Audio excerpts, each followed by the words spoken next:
কমলাপুরে আসি ভার্গী নদী স্নান কইল, নিত্যানন্দ হাতে প্রভু দণ্ড ধরাইল।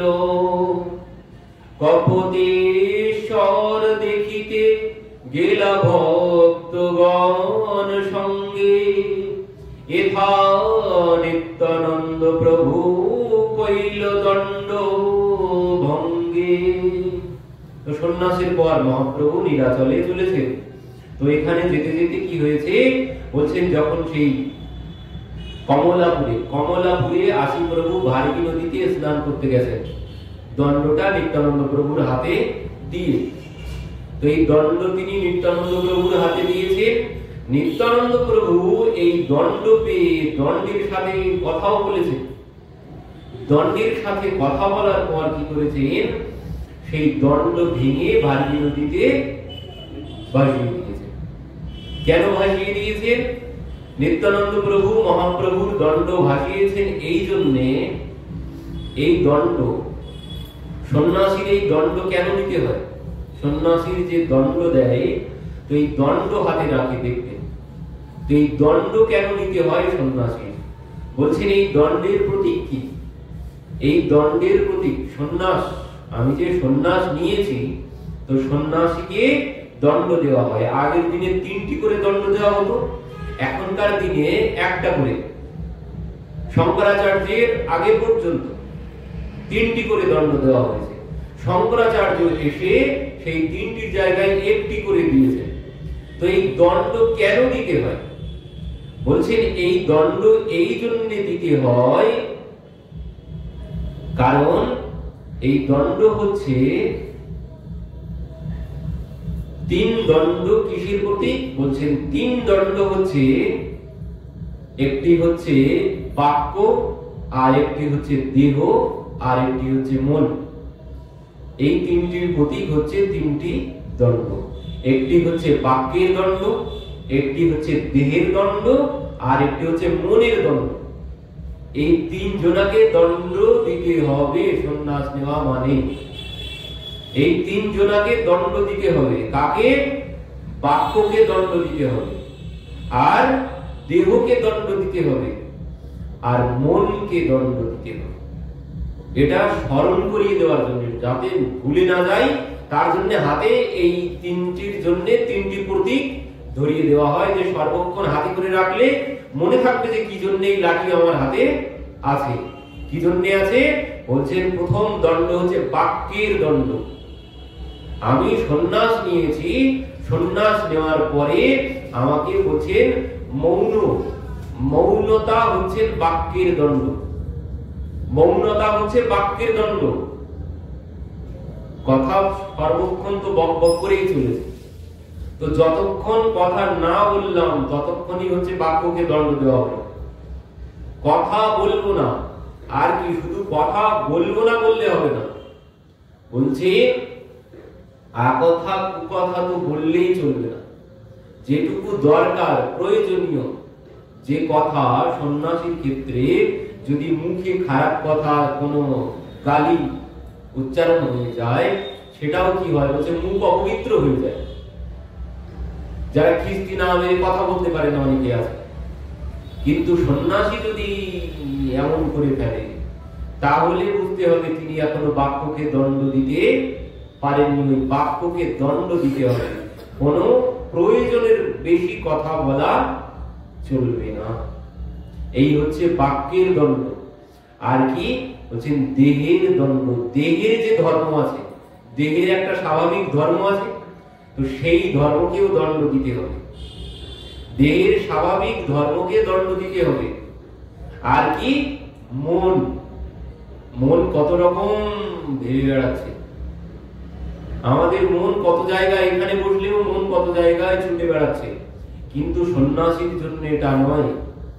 সন্ন্যাসী সেই নিতে পারবে মনকে, যিনি এক জায়গায় বসিয়ে রাখতে পারবেন। আমরা তো পারবো না, আমি তো পারবো না। আমি এখানে কথা বলতে বলতে আমি কোথায় চলে যাচ্ছি তার কোনো ঠিক ঠিকানা নেই, তো আমার মন চলে যাচ্ছে। বলছেন না, সন্ন্যাসী যিনি হবে তিনি যেখানে থাকবেন তার মনটাও সেখানেই থাকবে। অন্য কোথাও যাবে না। মন কে যিনি সংযত করেছেন তিনি হচ্ছেন সন্ন্যাসী। যিনি শরীরের ধর্মকে দণ্ড দিয়েছেন তিনি হচ্ছেন সন্ন্যাসী। আর যিনি বাক্যকে দণ্ড দিতে পেরেছেন তিনি হচ্ছেন সন্ন্যাসী। ও কাপড় পরলেই, গেরুয়া কাপড় পরলেই আর হাতে দণ্ড ধরলেই সন্ন্যাসী হওয়া যায় না। এই তিনটিকে দণ্ড দিতে পারলে তারপর সন্ন্যাসী হওয়া যায়। তো এই জন্য তিনটি দণ্ড ধরিয়ে দেওয়া হয়। তো নিত্যানন্দ প্রভু বলছেন মহাপ্রভুর ক্ষেত্রে আবার এই তিনটি জিনিস মনে করিয়ে দিতে লাগে না। যিনি তো সাধারণ মানুষ না, যিনি সচ্চিদ আনন্দময়, তিনি তো আমার মতো রক্ত মাংসের শরীর তার না, হয়তো দেখতে মনে হচ্ছে, কিন্তু তিনি সচ্চিদ আনন্দময়। তার ক্ষেত্রে মনের ধর্ম কি হবে? তার ক্ষেত্রে মনের দণ্ড কি দেবে? তিনি মনের দণ্ড কি দেবেন? তিনি বাক্যের দণ্ড কি দেবেন? তিনি দেহের দণ্ড কি দেবেন? এই জন্য নিত্যানন্দ প্রভু ভেবে দেখলেন যে এখানে মহাপ্রভুর কোন দণ্ডের প্রয়োজন নেই। আরেকটি কারণ কি? আরেকটি কারণ হচ্ছে সত্য, রজ, তম, এই তিন গুণের প্রতীক হচ্ছে দণ্ড। যিনি সন্ন্যাস গ্রহণ করবেন তিনিও এই তিন গুণকে, ভগবান যেমন এই তিন গুণের উপরে, যিনি সন্ন্যাস গ্রহণ করবেন তাকেও এই তিন গুণের উপরে যেতে হবে। এই জন্য এই তিনটি দণ্ড, এই কথা মনে করিয়ে দেওয়ার জন্য সর্বক্ষণ তাকে হাতে করে ধরে রাখতে হয় এই তিন দণ্ড। তো সেখানে নিত্যানন্দ প্রভু বলছেন মহাপ্রভুতে এই তিন গুণের উপরে, তিনি সত্য, রজ, তম গুণের মধ্যে পড়েন না, তার কি হবে দণ্ড? আর একটি কারণ কি? আর একটি কারণ নিত্যানন্দ প্রভু বলছেন যে দেখো, গত অবতারে আমার কত ক্রোধ ছিল। সুত গোস্বামী ভাগবত কথা বলছেন, সেখানে গিয়ে দাঁড়িয়েছেন, সুত গোস্বামী উঠে প্রণাম করেননি, তাই তাকে কুশা ছুঁড়ে সেখানে হত্যা করে দিলেন। তো নিত্যানন্দ প্রভু বলছেন আমার সেই ক্রোধ আমি ত্যাগ করেছি, আমার ক্রোধ আমি ত্যাগ করেছি, ত্যাগ করে আমি এখন হয়েছি অক্রোধ পরমানন্দ নিত্যানন্দ রায়। সেই বলরাম সবসময় যার কাঁধে নাঙল থাকতো, কিছু করলেই নাঙল সঙ্গে সঙ্গে, সর্বক্ষণ নাঙল নিয়েই চলতেন তিনি। তো সেই সুত গোস্বামীকে তিনি হত্যা করে ফেললেন, এত ক্রোধী ছিলেন তিনি। তো সেই বলরামজি নিত্যানন্দ প্রভু হয়ে এসে বলছে আমি আমার সেই ক্রোধ ত্যাগ করেছি, আমি এখন অক্রোধ পরমানন্দ হয়ে গেছি নিত্যানন্দ রায়। তা তুমি কি জন্য এই দণ্ড হাতে রাখবে? তুমি তো বলেছিলে যে রাম আদি অবতারে ক্রোধে নানা অস্ত্র ধরে অসুরের করেছি সংহার, এবে অস্ত্র না ধরিব প্রাণে কারো না মারিব, প্রেম দিয়ে সবার করিব চিত্ত শুদ্ধি। তো সবার চিত্ত শুদ্ধি করা হবে, মানে পাপীকে শাস্তি দেওয়া হবে না, পাপীর পাপটাকে নষ্ট করা হবে। তো তুমি যখন এই বলেছো, তাহলে তুমি দণ্ড কেন হাতে রেখেছো? কারণ কলির জীব এরা, ভাগবত বলছে এ মানবঃ পাপ কৃতস্তু সর্বদা সদা দুরাচার রতা বিমার্গবা। বলছেন এ মানব পাপ কৃতস্তু সর্বদা, সুখদেব জি বলছেন সদা দুরাচার রতা বিমার্গবা, মানে কলির জীব সদা সর্বক্ষণ পাপের মধ্যেই বসে থাকে, কলির জীব পাপের মধ্যে বসে আছে। এ মানব পাপ কৃতস্তু সর্বদা সদা দুরাচার রতা বিমার্গবা, সবসময় এরা বিপথে ছাড়া চলতে জানে না কলির জীব। তো এই কলির জীব যে তো সর্বক্ষণ দোষের মধ্যেই চলেছে, মানে অপরাধ করেই চলেছে। এবার অপরাধী পুলিশ দেখলে কি পুলিশের কাছে আসবে? পুলিশের কাছে আসবে না, সে তো পলিয়ে পলিয়ে বেড়াবে। তো এই জন্য নিত্যানন্দ প্রভু বলছেন যে কলির জীবের তো পাপের অন্ত নেই। তো আর তুমি যদি তাদের সম্মুখে লাঠি ধরে বসো, ছোট্ট ছোট্ট বাচ্চারা লাঠি দেখলেই আর উচ্চারণ করে না, যদি ভালোবেসে লজেন দিয়ে পড়ানো হয় তাহলে উচ্চারণ করতে পারে। আর এই যে দেখ লাঠি কিন্তু আছে, মার হবে, তাহলে তো আর একটাও কথা বলবে না। তো নিত্যানন্দ প্রভু বলছে কলির জীবেরও অবস্থা ওই, তোমার হাতে যদি লাঠি দেখে কেউ আর তোমার কাছে আসবে না। তো এই জন্যে তিনি সেই দণ্ড ভেঙে দিলেন। এই দণ্ডের কোনো প্রয়োজন নেই, কলিযুগে কাউকে দণ্ড দেওয়া হবে না, এই জন্য তিনি দণ্ড ভেঙে দিলেন। আর কি জন্য দণ্ডের সাথে কথা বলছেন?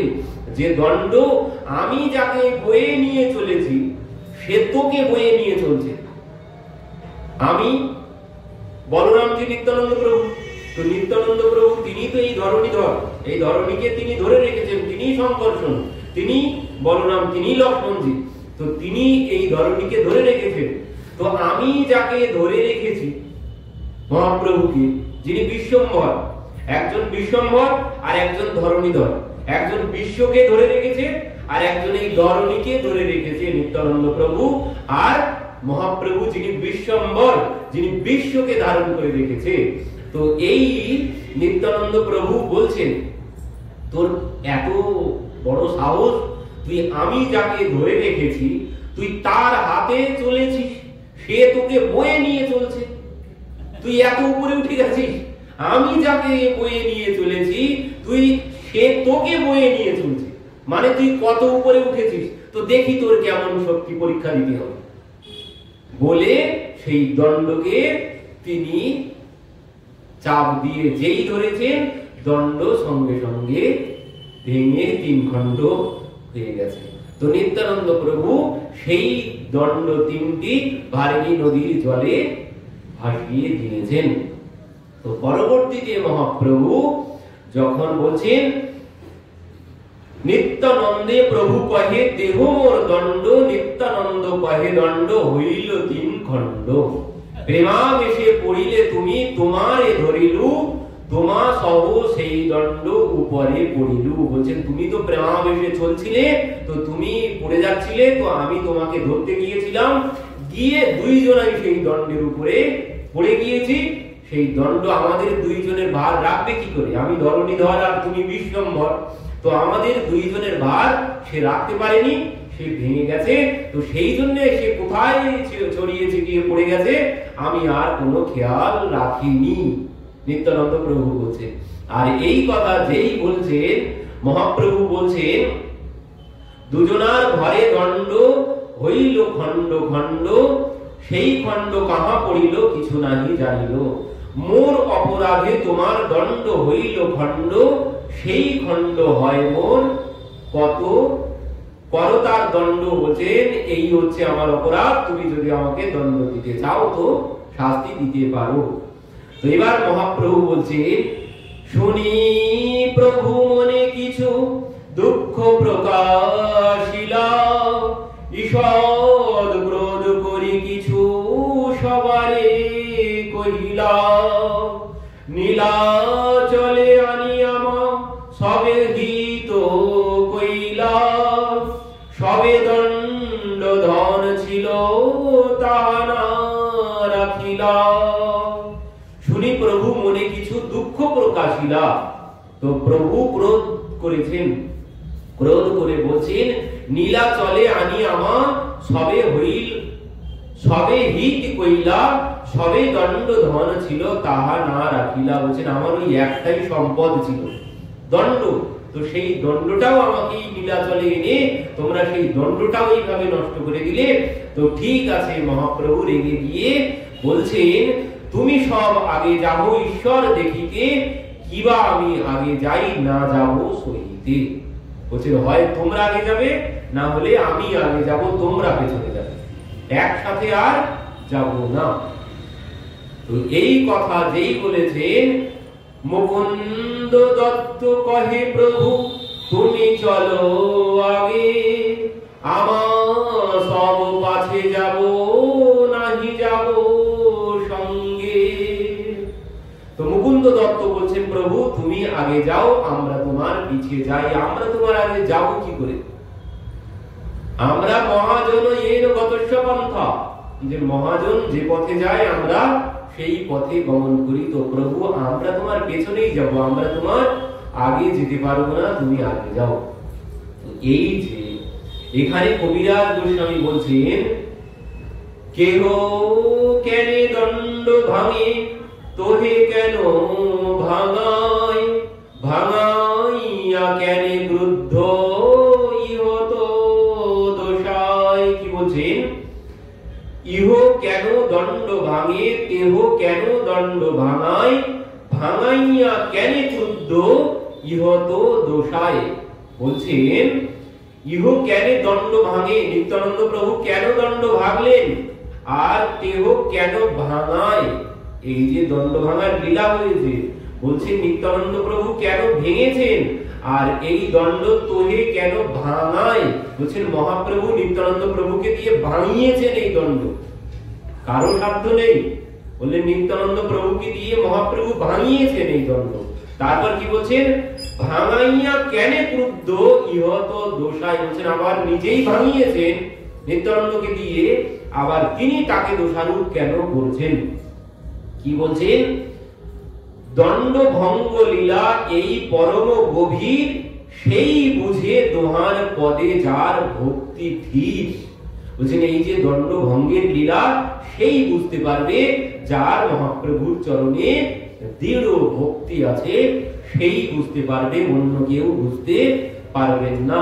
তো এই দণ্ড ভঙ্গের যে লীলা হলো, এই লীলার মুখ্য উদ্দেশ্য পরবর্তীতে কবিরাজ গোস্বামী বলছেন, নৌমিত্যং গৌরচন্দ্রম ইহ কুতর্ক কর্কশাস্বয়ং সার্বভৌমং সর্বভৌমা ভক্তি ভৌমান মাচরে। কি বলছেন, নৌমিত্যং গৌরচন্দ্রম ইহ কুতর্ক কর্কশাস্বয়ং সার্বভৌম সার্বভৌমা ভক্তি ভৌমান মাচরেত। কবিরাজ গোস্বামী বলছেন আমি সেই গৌরচন্দ্রকে প্রণাম করছি। কাকে? যিনি কুতর্ক কর্কশা স্বয়ং, যিনি কুতার্কিক, কর্কশ যার মধ্যে কোনো রস নেই, যিনি কুতার্কিক, সেই কুতার্কিককে সার্বভৌম ভট্টাচার্য। তুই এই সার্বভৌম ভট্টাচার্যকে যিনি ভক্তি প্রদান করলেন, যিনি প্রেম প্রদান করলেন, সেই গৌরচন্দ্রকে আমি প্রণাম করছি। কবিরাজ গোস্বামী বলছেন তুই এই যে দণ্ড ভাঙার লীলা হয়েছে, এই দণ্ড ভাঙার লীলা এই জন্য মহাপ্রভু করেছেন, এই সার্বভৌমকে কৃপা করার জন্য। কারণ মহাপ্রভু যে প্রেমাবেশে চলেছে, এনারা যে সাথে আছেন, মহাপ্রভু যখন প্রেমাবেশে পড়ে যাচ্ছেন, এনারাই গিয়ে ধরছেন। তো সেইটাকে যাতে না করতে পারেন এনারা, সেই জন্য নিত্যানন্দ মুকুন্দ আদি এনাকে মহাপ্রভু বললেন তোমরা আমার পিছনে এসো। মহাপ্রভু একা একা এবার চলেছেন পুরীধামে, জগন্নাথের উদ্দেশ্যে তখন এসেই গেছে। তো এখানে এসে তিনি মহাপ্রভু জগন্নাথ আলঙ্গিতে চলিলা ধাইয়া, মন্দিরে পড়িলা প্রেমাবিষ্ট হইয়া। মহাপ্রভু চলেছেন কিভাবে? মহাপ্রভুর কোনো বাহ্য জ্ঞান নেই, তিনি প্রেমাবিষ্টে চলেছেন।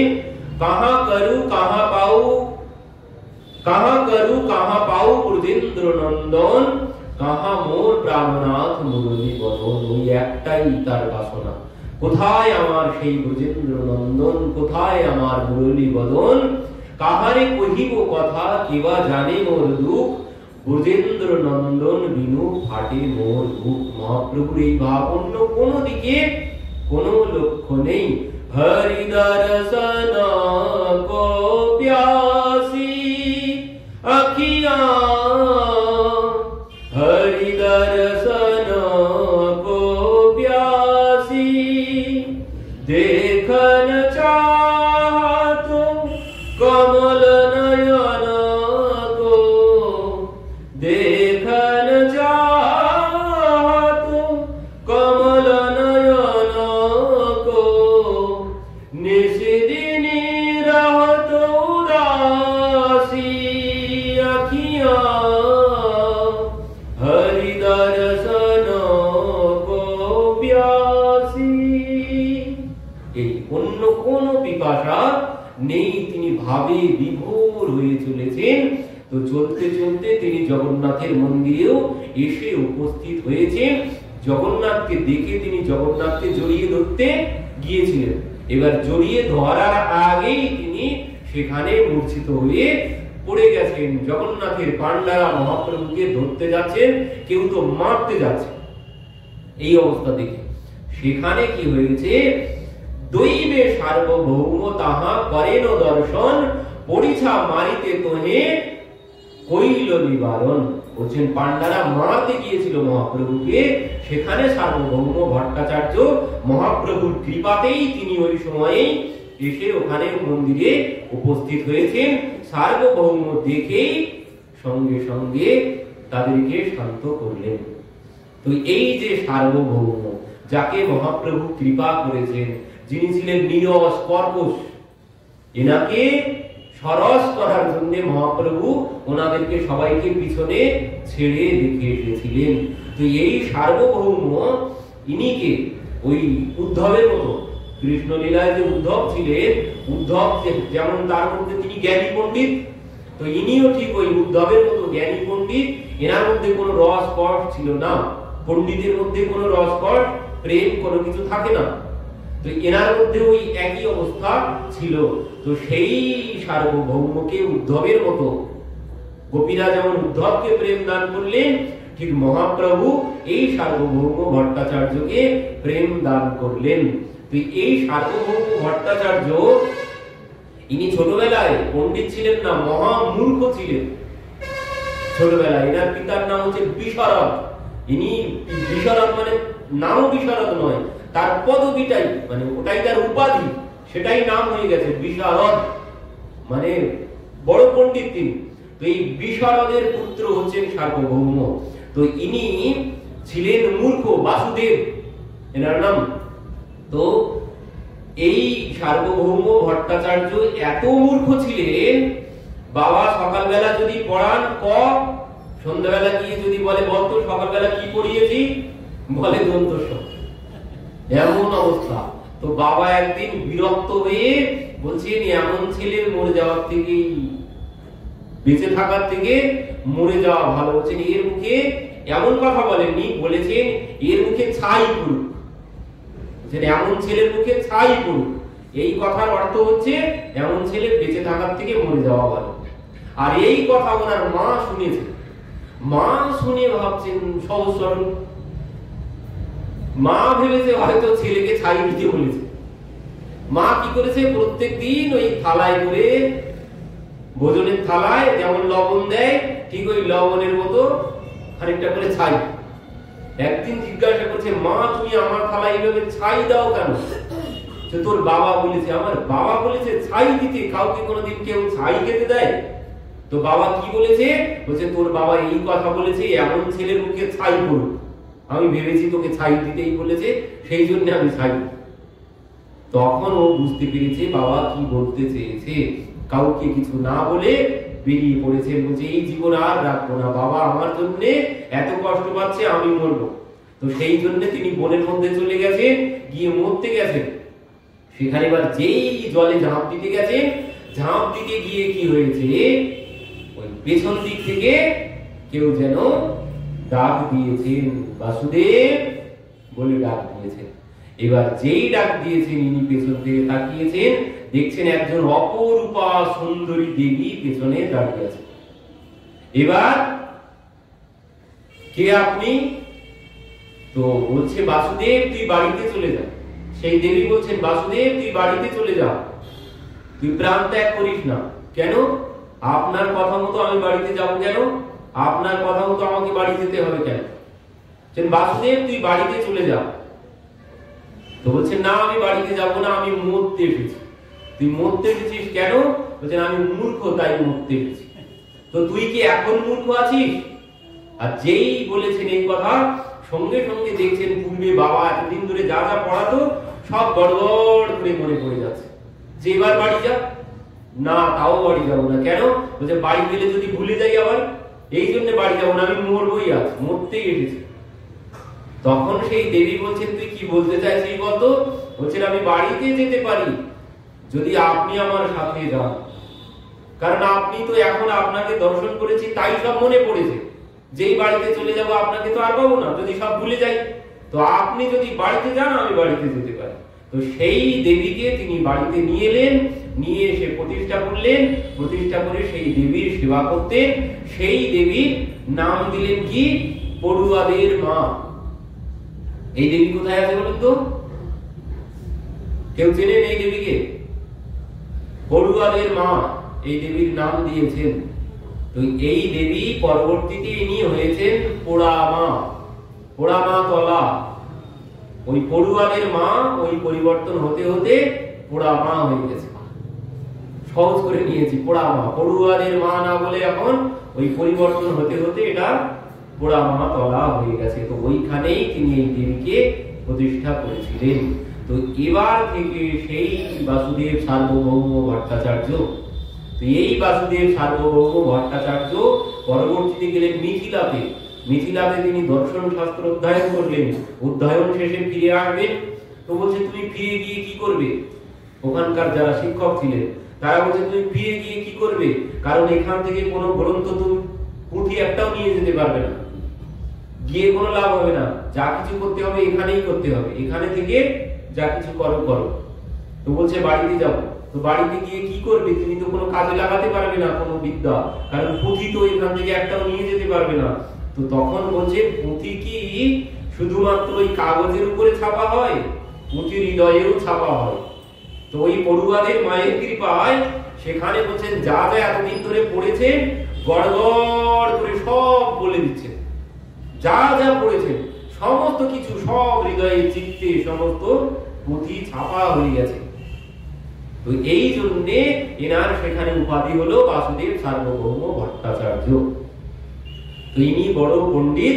তো এখন পণ্ডিত হয়েছেন, এই জন্য এনার মধ্যে ওইসব ভক্তি প্রেম কোনো কিছু নেই। তো এনার এই পাণ্ডিত্যের কথা পুরীর মহারাজ শ্রবণ করে তিনি তার সভাকবি এনাকে রেখেছিলেন। সেখান থেকে ইনিও নবদ্বীপের বাসী। তো পুরীর মহারাজ এনাকে সভাকবি রাখলেন, সেখান থেকে ইনি এখানেই থাকলেন। তো এর